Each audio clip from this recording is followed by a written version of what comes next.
India Pakistan clash ہوا تھا، اس کا ایک راز ابھی تک دنیا کے سامنے نہیں کھل سکا، اور وہ یہ کہ پہلے پاکستان نے 2 پائلٹ پکڑ کر یہ کیوں کہا کہ ہم نے 2 نہیں 1 پائلٹ پکڑے ہوئے ہیں اور دوسرا ہے ہی نہیں ہمارے پاس۔ اس پر یہ رپورٹس بھی آنے لگیں انکنفرمڈ کہ دراصل دوسرا پائلٹ انڈین تھا ہی نہیں، اسرائیلی تھا، اور پاکستان نے انٹرنیشنل پریشر سے بچنے کے لیے جو کہ اس کے اوپر اسرائیلی پائلٹ کی واپسی کے لیے ہونا تھا، اس بات سے ہی ڈینائی کر دیا کہ ہمارے پاس کوئی دوسرا پائلٹ بھی موجود ہے، تاکہ دوسرے پائلٹ کے واپسی کا چانس ہی نہ ہو۔ جب آپ کہہ رہے ہیں کہ دوسرا پائلٹ ہے ہی نہیں ہمارے پاس، تو آپ کو فورس کیسے کیا جا سکتا ہے اس کو ریٹرن کرنے کے لیے؟ ان رپورٹس کو تقویت تب بھی ملی جب پاکستان نے یہ اناؤنس کر دیا تھا کہ اسرائیل اور انڈیا مل کر پاکستان پر حملہ کرنے کا منصوبہ بنا رہے تھے۔ اسرائیل کی خفیہ ایجنسی موساد کی پاکستان کے اندر سیپریٹسٹ موومنٹس کو سپورٹ کرنے کے حوالے سے باتیں کوئی نئی نہیں ہیں۔ مثال کے طور پر BLA نام کی جو تنظیم ہے، اس کے حوالے سے پاکستان کہتا رہتا ہے کہ اس کا ہیڈ کوارٹر افغانستان کے اندر ہے،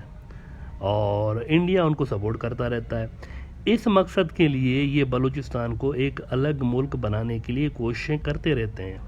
اچھا، مزے کی بات یہ ہے کہ انڈیا ان کے ذریعے یہ نظریات پھیلاتا رہتا ہے کہ بلوچی الگ زبان بولتے ہیں اس لیے الگ قوم ہے۔ حالانکہ اگر یہ قانون ٹھیک مانا جائے تو انڈیا کے اندر کم سے کم 477 ملک بنائے جا سکتے ہیں، کیونکہ وہاں پر 477 الگ الگ زبانیں، الگ الگ کلچر رکھنے والے گروپس موجود ہیں۔ وہاں انڈیا الگ رول اپناتا ہے اور کہتا ہے کہ نہیں، بھارتیتا ہی نیشنلزم کی بنیاد ہے، لیکن BLA کے کیس میں نسل اور زبان جو ہے وہ پیمانہ بن جاتا ہے قوم بنانے کے لیے۔ اسرائیل اس حوالے سے BLA کا سپورٹر رہا ہے، کیونکہ پاکستان کے ساتھ ساتھ اس کے سب سے جانی دشمن ایران بھی اس تنظیم BLA کو دہشت گرد مانتا ہے۔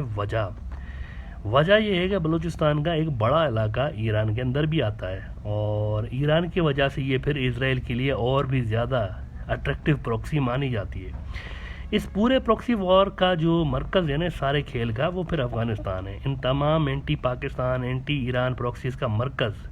افغانستان ہے۔ اسی لیے آپ کو افغانستان کے اندر انڈیا بھی یہ جتن کرتا ہوا نظر آتا ہے کہ اس کا بھی کسی نہ کسی طرح سے اثر بڑھے وہاں پر،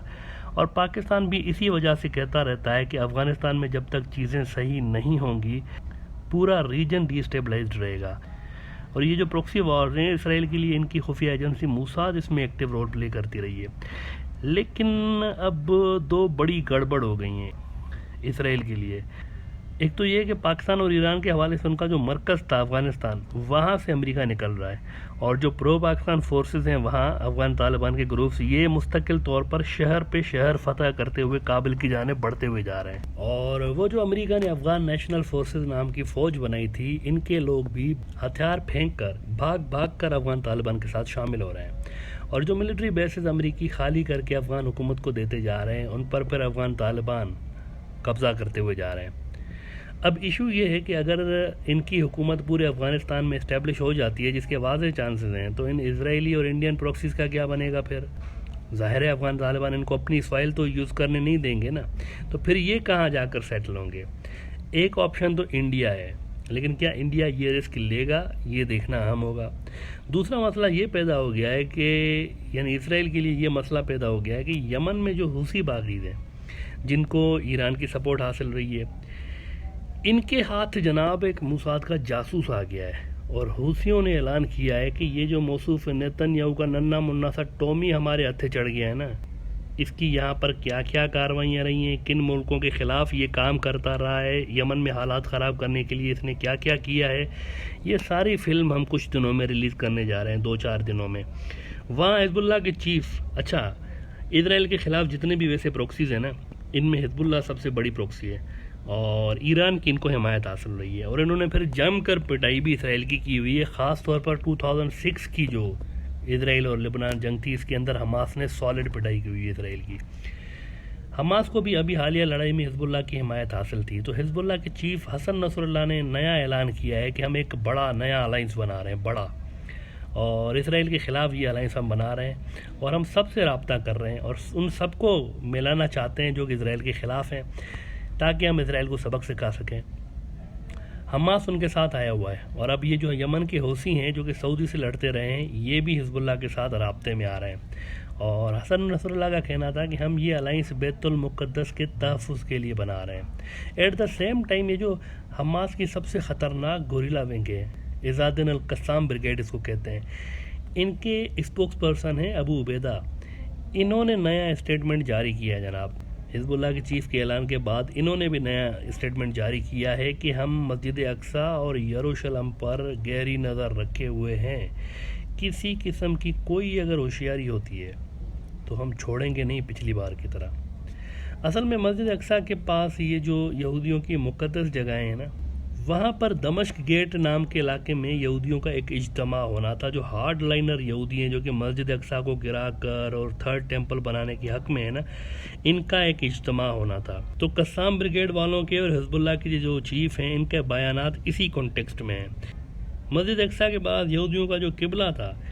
اس کی 2000 سال پرانی ایک دیوار ہے۔ اس دیوار میں ایک دروازہ ہے جو کہ پہلے کبھی اوپن ہوا کرتا تھا، صدیاں پہلے کھلا ہوا ہوتا تھا، لوگ آتے جاتے تھے،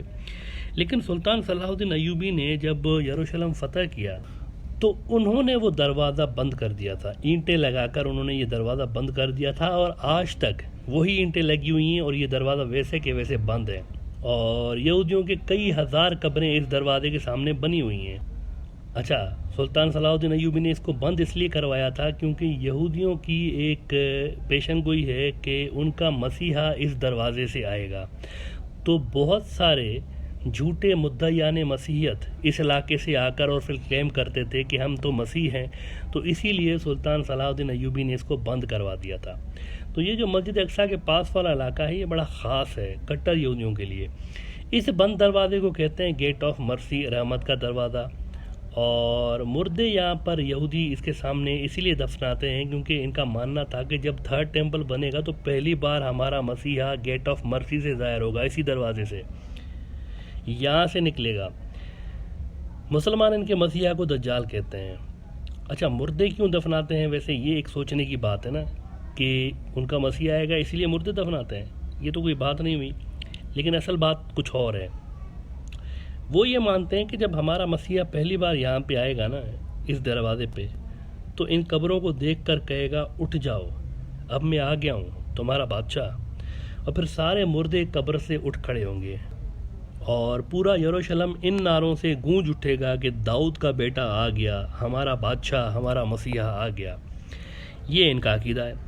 اور اسلام میں بھی یہودیوں کے سو کولڈ مسیحا کے مردوں کو زندہ کرنے کا ذکر ملتا ہے۔ رسول اللہ صلی اللہ علیہ وآلہ وسلم، اللہ کے آخری رسول،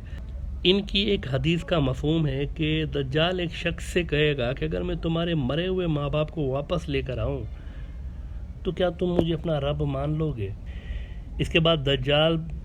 دو پرانی گلی سڑی قبروں کے اوپر کھڑا ہو کر کہے گا کہ اٹھ جاؤ، تو ان میں سے اس شخص کے ماں باپ جیسی صورت رکھنے والے دو شیطان نکلیں گے اور کہیں گے کہ بیٹا اسے پہچانو، یہی تو تمہارا رب ہے۔ لیکن یہ سارا کچھ فریب، ڈھونگ اور نظر کا دھوکہ ہوگا جسے عام انسان سمجھ ہی نہیں پائے گا، اس کی عقل سے اوپر کی چیز ہوگی۔ تو ان مقامات کے آس پاس یہ پروٹیسٹ پلانڈ تھے، لیکن ریٹالیشن کے ڈر سے اسرائیل نے ذرا سیف ڈسٹنس پر سیکیورٹی کے ساتھ جلسہ کرنے کی اجازت دے رکھی تھی ان انتہا پسندوں کو، اور یہ کوئی شر نہ پھیلائیں اس لیے حماس اور حزب اللہ اس طرح کے بیانات دے رہے تھے۔ تو یو کین سی کہ مڈل ایسٹ کے اس حصے میں مذہب اور سیاست کتنے زیادہ جڑے ہوئے ہیں آپس میں۔ بہرحال چیلنجز موساد کے لیے بہت زیادہ بڑھ چکے ہیں۔ پہلے افغانستان میں ان کی پٹائی ہوئی ہے اور ان کی اپنے اتحادیوں کے ساتھ ڈیفیٹ ہوئی ہے امریکہ کے ساتھ، پھر شام میں، عراق میں، وہاں پر ایران نے ان کو پٹکا ہوا ہے، اور اب یمن کے اندر بھی ان کے معاملات خراب ہوتے جا رہے ہیں۔